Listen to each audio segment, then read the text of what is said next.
What's up, my peeps? MatrixNative here. Today's video, hey, let's go, cupcakes. Another military video build.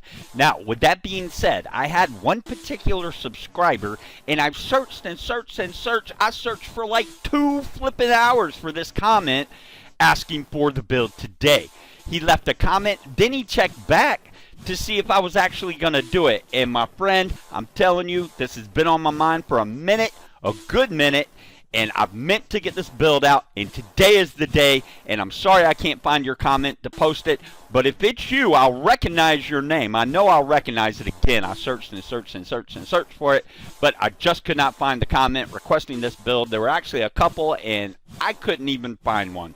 So my peeps, if this was you, go ahead and leave it in the comment below. Like I said, I will recognize your name because you did request this a couple of times. So this is more specifically for you, but as you know, it's for all my pipe swingers out there. So let's get on with it. Justin McDonald asked, have you ever thought about doing a Canadian military units at all? And Justin, yes I have, and today I believe will be my first one, and it's a pretty badass one, I must say. And obviously I got Vetros comment in there, badass bid. Man, Rags was a badass motherfucker. Vetro, hell yeah, Rags the war dog. And if you hadn't seen that vidya, go ahead and check it out at the end of this vidya, or check it out in the comments below. Unstoppable 322 Matrix, you should make a poll on Twitter where people get to vote on what outfit they want to see next. Just a suggestion, whatever fits your comfort. Now, a couple of weeks ago when he posted this, it absolutely did not fit my comfort. However, you know, I was sitting around thinking about it. I am just getting a shit ton of suggestions for builds, and to be honest, peeps, it's hard for me to pick them. I mean, some are no-brainers. You know, anybody that I've worked with or whatnot, that is obviously going to be a build that I would be interested in. However, as of late, I gotta tell you, you peeps are incredible. You're fucking incredible, man. You've been asking for so many different types of builds, so you know what? I'm figuring that crap out today on Twitter. We're going to have a poll up, so make sure you follow me. Like I said, the link's going to be in the description below, so make sure to follow me because that's pretty much what I'm going to be going off of. Now, obviously, I'm going to put some of my own builds in that, you know, come around. I'll start thinking about builds, and, you know, some that might not be suggested, I'll still do. However, we will put out at least one build off the Twitter poll, so make sure you follow me. Plus, you can get info on other things going on with me. Hope you enjoyed the new Ranger baseball team series I'm doing. If you hadn't seen that, check out the end of the video or check out the description below. I just dropped that, the Ranger baseball team, and that's going to be a series that I'm looking forward to because I do, in fact, enjoy playing other video games besides just shooters. So with that being said, my peeps, here we go. Today, Joint Task Force 2 from my northern brothers up in Canada. Enjoy, eh? So my peeps, the Canadians have served with distinction in several types of Allied Special Forces units during the Second World War. One such unit was the legendary U.S. and Canadian Combined 1st Special Service Force, or as it was commonly known, the Devil's Brigade. And my peeps, there's several movies on the Devil's Brigade. All you got to do is Google it and probably YouTube it. I actually YouTubed one last night, and I actually found one that was very good. But more than that, it actually was very real life and believable. So basically, the Devil's Brigade had achieved a sterling combat record despite overwhelming odds. While tactics, weapons, and technologies have changed, today's JTF2 soldiers are perpetrating the basic qualities that define such units. JTF2 was created on the 1st of April 1993, which really, when you think about it, my peeps, is not that long ago. And the Canadian Armed Forces, basically the CAF, accepted responsibility for federal counterterrorism operations from the RCMP, basically the Royal Canadian Mounted Police. Since its inception, the unit has continuously evolved to meet modern-day threat. As the events of 11 September 2001 have shown, the threat of terrorism comes from an elusive, sophisticated, and determined enemy. And on a side note, with that being said, peeps, these terrorists are fucking shithead motherfuckers that are cowards. They're actually cowards. They'd rather kill civilian children, as they did last month in the UK, than actually meet us pipe swingers on the battlefield. The year 2001 marked an important milestone in the history of the JTF2. The unit was committed to the International Special Operations Forces Coalition in Afghanistan, completing its operations there in November 2002. This deployment was the first time the JTF2 was used in a major combat role outside of Canada. The unit played a critical role in Coalition Special Operations Forces and earned the respect of Canada's allies for its professionalism. So my peeps, during my military career, I actually was deployed to Bosnia, and although not working alongside the JTF2, I did see the JTF2 train and go through daily exercises in PT, basically physical training. And basically, the JTF2 forces were inserted into Bosnia, operating in 2 to 4 man teams, hunting for Serbian snipers who were targeting UN forces at what was called the Sniper Alley, which I am familiar with this place. They were scheduled to free approximately 55 hostages in the Operation Freedom 55, but the mission was canceled as the Bosnian Serbs released all the prisoners voluntarily. Now, the strike team that I was actually assigned to in Bosnia, we were actually scheduled to go on that mission and insert with the JTF2. But as stated, the fucktards let the hostages go, which is a good thing, even though I and some of the pipe swingers with me were actually looking forward to this operation. The JTF2 has also acted as bodyguards to Canadians traveling abroad. When photographs provided to the media were revealed to show faces of the JTF2 forces, they were basically told not to show the faces, and the story was basically reissued with the faces removed. The unit has also been operating with the SAS, the Special Air Service, and the Special Boat Service in Operation Mobile, the Canadian operation in 2011, basically during the Libyan Civil War. So, as stated, my peeps, the JTF2 doesn't just stay in Canada like they did when they were originally formed and brought together as a unit under the Canadian Special Forces umbrella. So my peeps, as I just stated, basically the Joint Task Force 2, also known commonly as the JTF2, is an elite special operations force of the Canadian Armed Forces. JTF2 serves alongside the Canadian Special Operations Regiment, the Canadian Joint Incident Response Unit, and the 427 Special Operations Aviation Squadron, HUA to all my aviators out there, as part of the Canadian Special Operations Forces Command. The unit is currently based at Dwyer Hill near Ottawa, Ontario, and plans to move to a new facility to be built at CFB Trenton by the year 2019. Serving as the centerpiece of Canada's special operations, the JTF2 is primarily tasked with counterterrorism operations, but also specializes in direct action, hostage rescue, personal recovery, and foreign internal defense. Much of the information regarding the JTF2 is classified and is not commented on by the government of Canada. So in closing, my peeps, basically, they were activated 1 April 1993 to the present. Now, they don't have a real long history. However, the guys I saw in Bosnia, let me tell you, they were definitely some pipe swingers. And obviously, they're a special operations force. Their roles include, as I just stated, special operations, counterterrorism. They're basically a classified unit in the Canadian Special Operations Forces Command. They're basically garrisoned out of Ottawa, but are moving as stated. Some of their engagements have been in, as stated, Bosnia, Kosovo, Afghanistan, Christian Peacemaker hostage crisis. If anybody can remember that, if you don't know about that, go ahead and Google it. It was a pretty big deal within the special ops community, the Libyan Civil War. Now, these boys don the tan beret, and I gotta be honest with you, when I see a tan beret, obviously I always think of my brother Rangers out there, obviously, but you know, I'm not really hating them, because if any unit deserves to wear the tan beret besides our hua-ass Rangers, then it would be the JTF2, basically, in my opinion. Their motto is deeds not words. So that's pretty fucking cool as well. So my peeps, I hope you enjoyed today's history lesson. As always, I appreciate you hanging on and listening to this history lesson. Some people I think like it. Some people just jump right to the build. And again, make sure you follow me on Twitter because I will be posting some polls on what builds you, my peeps, want to see. And with that being said, my peeps, let's move the fuck downrange and move out. Let's go.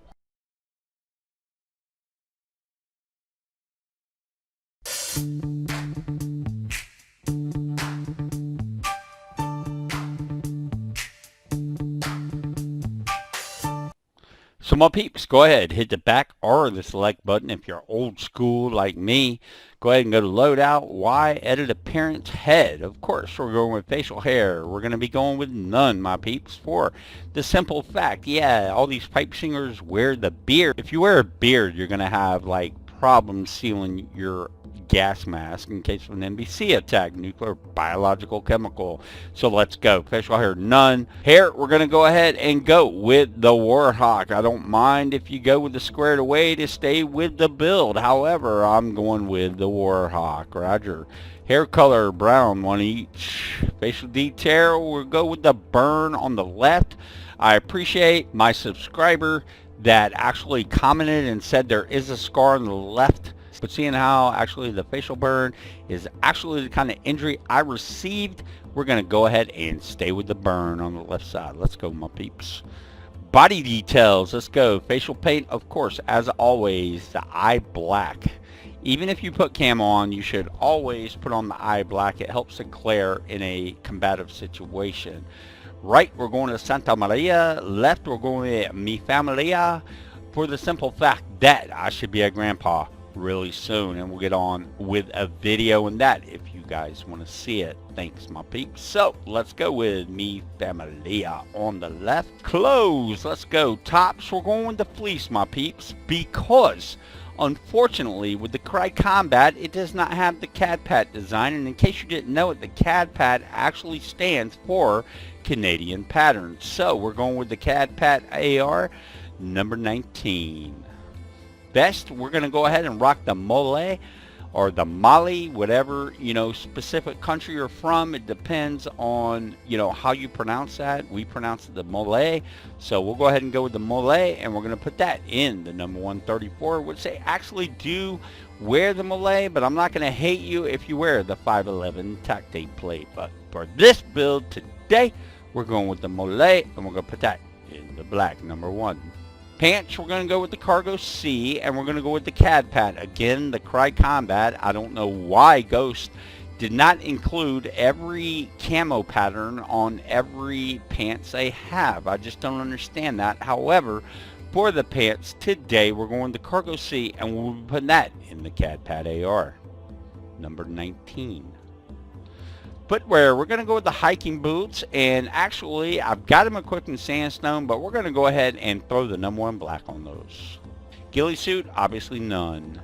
Accessories, let's go. Eyewear, we're going to be going with the Echo Sierra Cerro ballistic goggles, just because I think it fits the build, and actually for the air wash coming down when you're getting picked up, or the last man surviving, if you know what that's all about, it's a pickup that basically you hook up and they just take you right out on the helicopter, and basically in the bird you could reach altitudes of 3,000 to 4,000 feet before the oxygen level actually goes down, where you would have to put a respirator on. So we will be going with the ESS ballistic goggles, and that is why, my peeps, we will be equipping those in the number 1 black. Face wear, we're going to go with the 1-hole baklava. I don't mind if you go with the 2-hole. However, I just feel like the 1-hole is a much better fit for this build, and you will be putting that in the number 6 black. Headwear, of course, the brain bucket. We're going to be going with the fast ballistic helmet, and we will be putting that in the number 19 CAD Pat AR. Again, CAD Pat Canadian Pattern. Let's not forget that. Okay, let's go. So the brain bucket, fast ballistic helmet. Let's go. Number 19. Headsets, we're going to go with the C, my peeps, for the simple fact that I like the slim build of it. And if you've heard my other builds, you understand what I'm talking about, I'm sure. The B sort of sticks out. I mean, you could go with the B and equip it in the black. I would not, if I was you, go with the A, because to me, it just seems like that's something you would wear in a bird, or if you're an armored recon scout. So let's go. Go ahead and equip it in the C. We'll be putting that in the #1 black. Handwear. Now, peeps, I ain't going to hate you. Of course, we're going with the Oakley Pilots, but I'm not really going to hate you. I couldn't decide between the #5 and the #2 black, and finally, obviously, I decided we will go with the #2 black. Backpacks, we're going to go with the 511 Rush 72. I think it fits the build. This is actually one of the rucksacks they carry, and we're going to be putting that in the #9 Coyote Brown. Patches, let's roll, my peeps, but I ain't hating you if you want to throw the old maple leaf on there and go Canadian. So we're going to be putting this in the Let's Roll, the Romeo 9 #17. So my peeps, getting on with the weapons, we're going to go ahead and hit the shotgun as our primary, and let's go ahead and look at that. Now my peeps, I have shot the spas quite a bit, and if you ever play Call of Duty as far as the video games go, you know the spas was the shit back in the day, right? On Call of Duty, it was so OP'd, it was incredible. However, I must tell you that one thing I like about doing ally builds is that we basically, the United States, UK, Canada, you know, basically your primary big allies, we all use the same weapons, and that's what I like about it. Now, obviously, the SPAS, you know, I've shot it, but however, in combat, during deployment, and what I qualified and trained with was the Benelli M8. However, Ghost Recon decided to go ahead and skip the Benelli and not give it to us. So I just don't even know what to say about that. Another fault that Ubisoft / Ghost Recon did, and again, staying with the fact that they stated that they had all these pipe swingers on staff, like consulting with this game. I can't even believe a SEAL, you know, an SS operative, just any operative, you know, would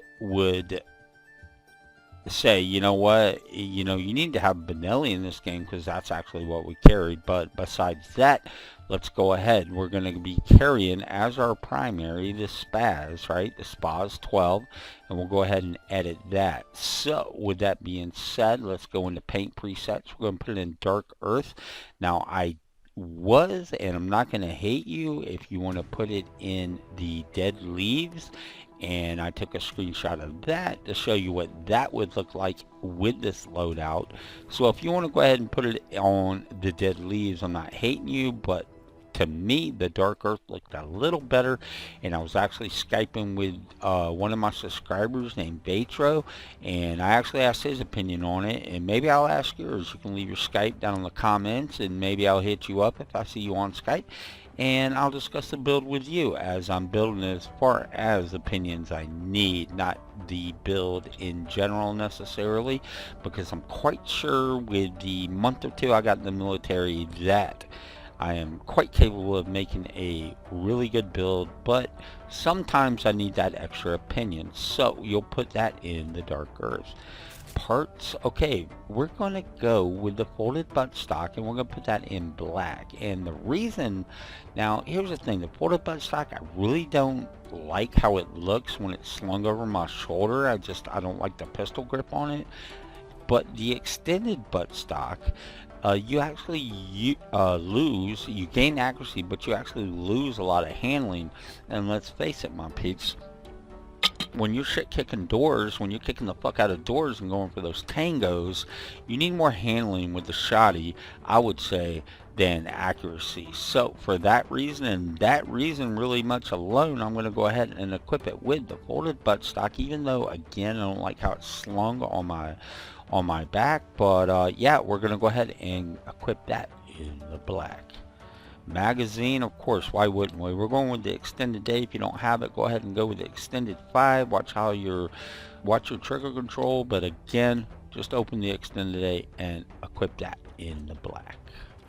Barrel, we're going with the short barrel, my peeps. Again, the 180 left to right scan. As soon as you hit the door, usually your shotty is right behind the door kicker, And yeah, you want the short barrel for the simple fact of the mobility. And as you see here, if you don't have the short barrel equipped, go ahead and equip the standard barrel. You do not want to equip the long barrel, because you just lose, you increase damage, but you lose so much in the handling that it's not even fair. Of course, some people say that you need a lot of handling with a shotgun, which I totally agree with.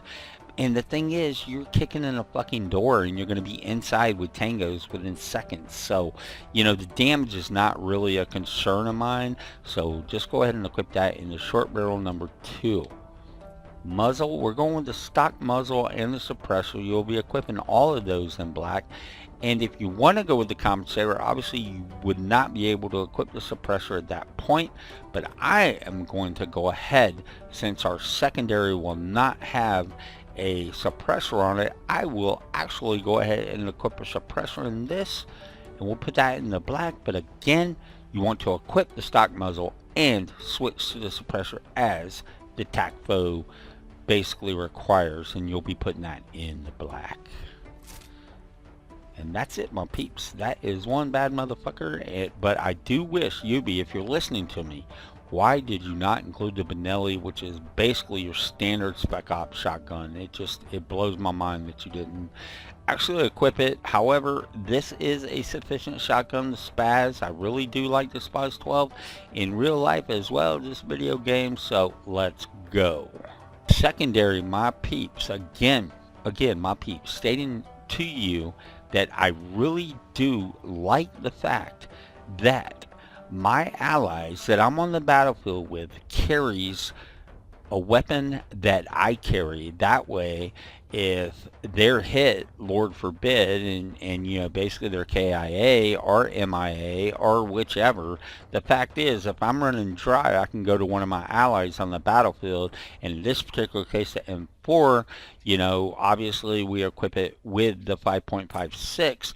I do like the fact that I know my allies could have some magazines and, more importantly, bullets that will actually, that I can actually use on the battlefield. So with that being said, you guys know this is my #1 weapon. I carried this. I love this weapon. I also love the Galil. However, this and the Colt Commander are my bedside freaking weapons. And if you don't know what that means, it basically means that this is at the head of my bed when I go to sleep every night. And I feel, you know, if I were to feel threatened, if I hear my front door being kicked in, trust me, I will fucking clean them up, let them take a dirt nap, and that is what it is.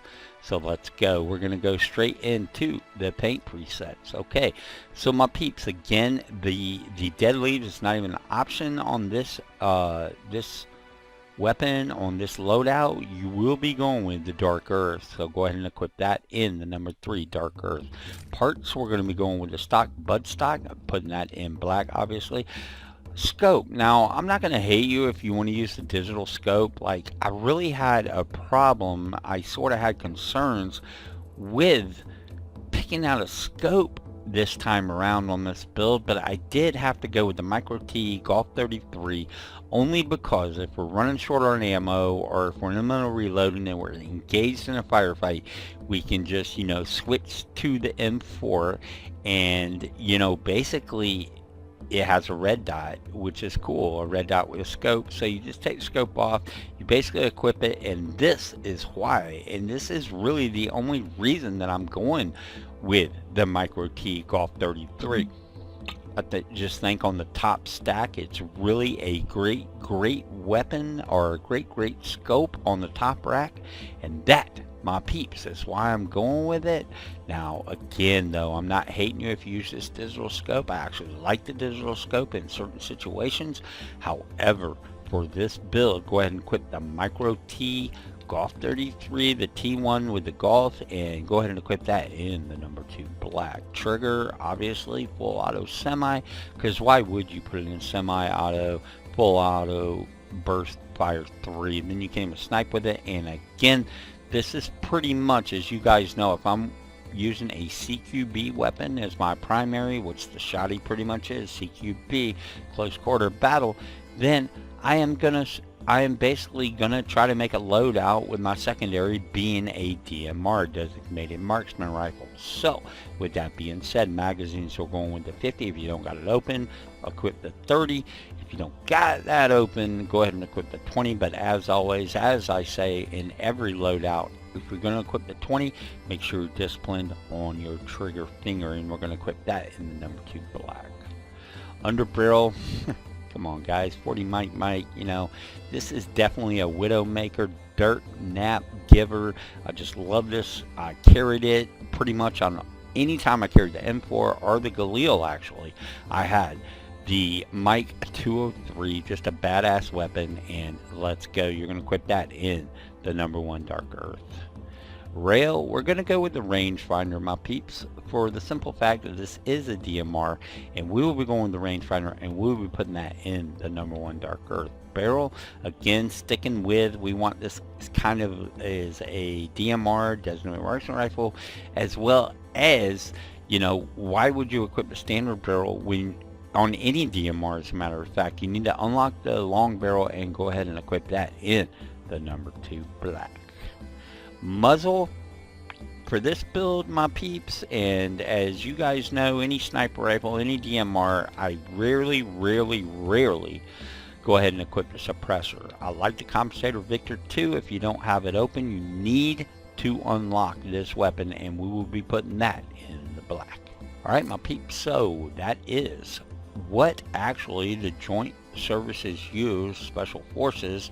And you know, here's the thing, I can't help it, I'm staying with the build. I know some of you guys are sick of seeing me equip the M4 almost with every build, but again, if it doesn't call for it, if the unit does not use it, I will not equip it. But the simple fact is that the joint service spec ops actually use this weapon. This is their primary weapon. So what am I supposed to do? Equip something else?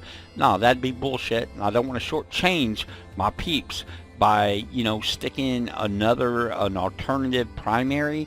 No. We're staying true to whatever service, whatever spec ops I am building. We're going to stay true to that. So go ahead and equip the M4 as your secondary on this build. Now, okay, so sidearm, yes, I would love to equip the M1911, but again, staying with trueness of a build, they actually carry, again, the Sig Sauer P226. However, you know, Ghost Recon, maybe they couldn't get a license, or for whatever reason, they call it the 227, but it is, in fact, a Sig Sauer 226, and that's what we'll be equipping, because I have it on good authority that they are not allowed to stray out of the box as the SEALs or SF would, Special Forces for the Army.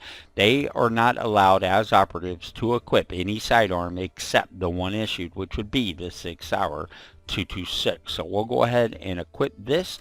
I'll go ahead and give you the rundown. Magazine extended 15, obviously.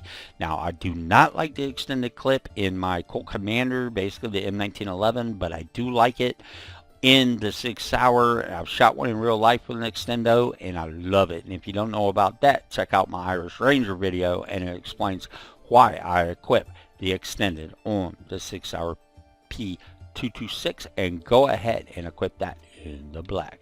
Rail, we're just going to keep it clean and use the rail cover, and we'll equip that in the number 1 black. I'm not hating you though if you want to put the laser 3 dot. The reason I would not use the ad pile is basically it just looks it's just too big for this particular weapon. So I'm not hating you if you use the laser 3D, but whatever, I'm going with the rail.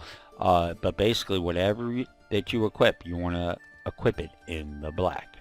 Barrel, we're going to standard barrel. Obviously, we're going to be putting that in the steel, and the stock muzzle we'll be putting in the black. And I will not be carrying a suppressor. However, you can switch to a suppressor. Obviously, you can switch to a suppressor. You'll be putting it in black, but you will equip the stock muzzle in the number 2 black.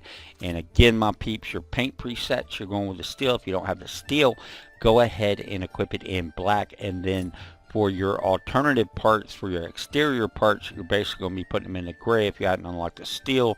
Again though, I just really like the look of the steel, but you do not want to equip it as far as your primary or secondary in any particular build, because the sun makes you look like a fucking target beacon out there in the field. So, my peeps. So, for everything else, you know, the C4, diversion lure, flash grenade, mine, that's all personal preference. If you're a drone operator, go ahead, equip, you know, your badass drone. Me, myself, I don't really use a drone a lot unless I need to. If one of my sticks down, I'll go ahead and switch to my drone, but I really am not putting a whole lot of points to my drone. And me, personally, I carry 6 frag grenades, putting that fucking heavy metal downrange, and a flare gun. So when we play on hardcore and you need to be picked up, basically use this on any Canadian Special Forces. It'll work. Not only the Joint Task Force 2 operative, this would be a good loadout for any Canadian Special Forces loadout. And with that being said, my peeps, if you know you want to, go ahead and snipe the subscribe. I hope today was amazing. I hope yesterday was amazing. I hope tomorrow's amazing for you. And my peeps, you know what to do. Go ahead and snipe, like, snipe, sub, cuz that's how we roll. I love you all, fam. Sometimes we forget why we're here. It's easy to fall off track. These help us remember. These battles don't look like they're fading, don't look like they're ever gone away. They ain't never gonna change. These battles. Growing up, I had a dream, something no one else could see. Tell me what it means when your faith is falling beneath your knees and you can't breathe. Everything you see reminds you of what you're not or something you won't be. You gotta take what you're given, that's how we live it. Don't be mad at the system, it's simply how we've existed. I hear a lot of people talking like they politicians and choose to be an accountant because it's safe in the business. Not because they wanna do it, just because they heard it pays. And who the fuck wants to be poor, knowing that's how we've been raised? Society is getting heavy, I can feel the weight. The pressure of success is like 100 million pounds of shame. And that's the reason I'm staying up late, trying to find a way to escape the stereotypes. This day and age is making me feel like the only way I'll be happy